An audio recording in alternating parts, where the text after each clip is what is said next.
Hi, I'm Mary Lou Webb, and I live at 457 Stanton Road right here in North Danville, and I am so happy to be a part of Deanna Stevens' vision. So I'll tell you a little bit about myself and see where it all goes. So I was born in what we call the happy days, and everybody would love to be popular, and I am not a person that can say that I wasn't one of them. I wanted to be popular so much, but you know, what is popularity? Well, good looks, great clothes, athletic, I could dance, but somehow or other, I never, ever, ever got into what we call the in crowd. Oh, I wanted to be the prom queen, but nobody picked me. So what did I have to do? Well, I just had to keep on going and do my own thing. But seriously, how often do people just start not only, what can we say, looking at other people and judging them with that list of personality things? Or, well, I hate to tell you about this, but you start looking at yourself that way. Am I good looking?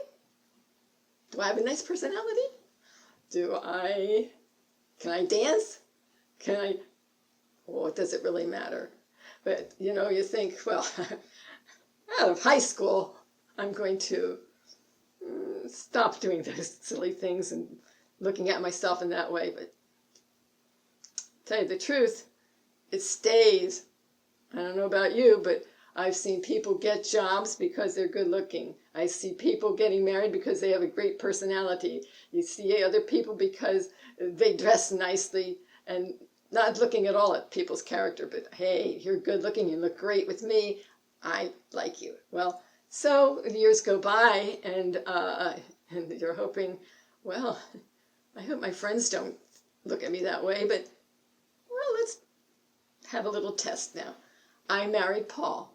Paul had his struggles. He had his different idiosyncrasies, and I thought, well, in the right place with the right environment, well, he will just blossom and bloom.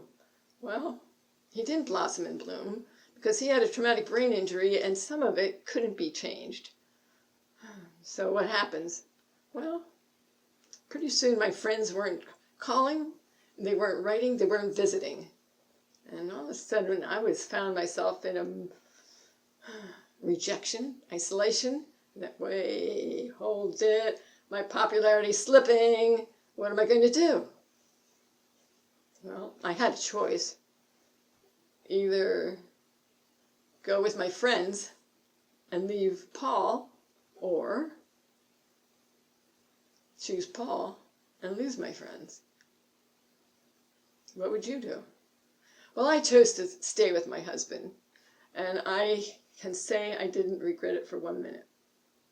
Friends can come and go, but a true friend will stay. So here we are, going along, thinking, well, what are we going to do with our lives? Well, we had a choice. We did have a choice. We all have choices.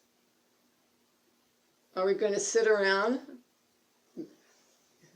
Oh, poor me, nobody loves us. Nobody comes and talks to us or invites us to dinner or whatever it might be. You know, you could put yourself into a really bad state when you start thinking that way.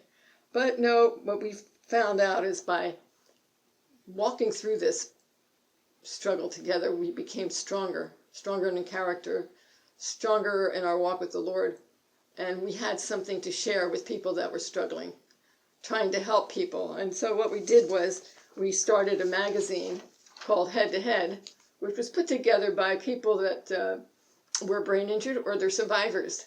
And we had people come from all over the country, and we touched 50 states and some countries. It was really quite amazing.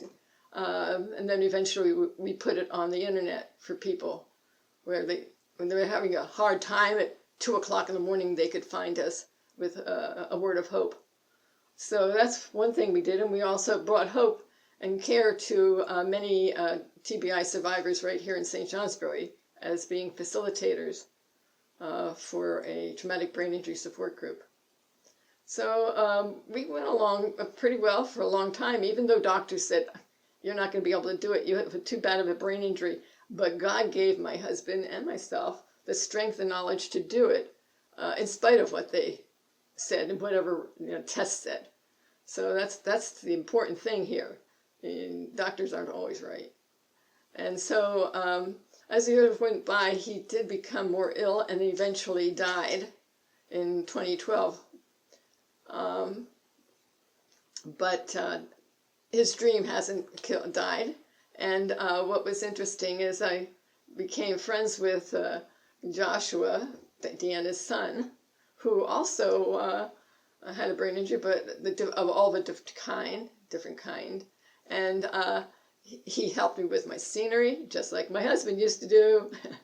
And then he started teaching me after I asked him how to work with computers, how to do cell phones and all that stuff. Well, I'll tell you, he had the patience of Job, because I am very slow and I know that he worked really, really fast.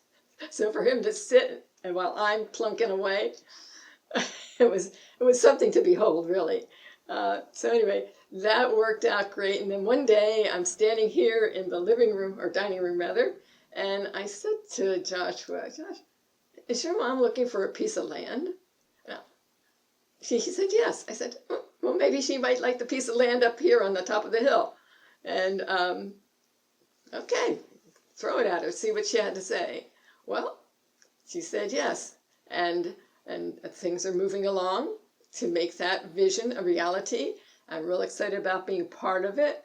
And I hope that you will be as excited to hear about everything we're doing too, because I think this is something that is very needed in our area. Thank you.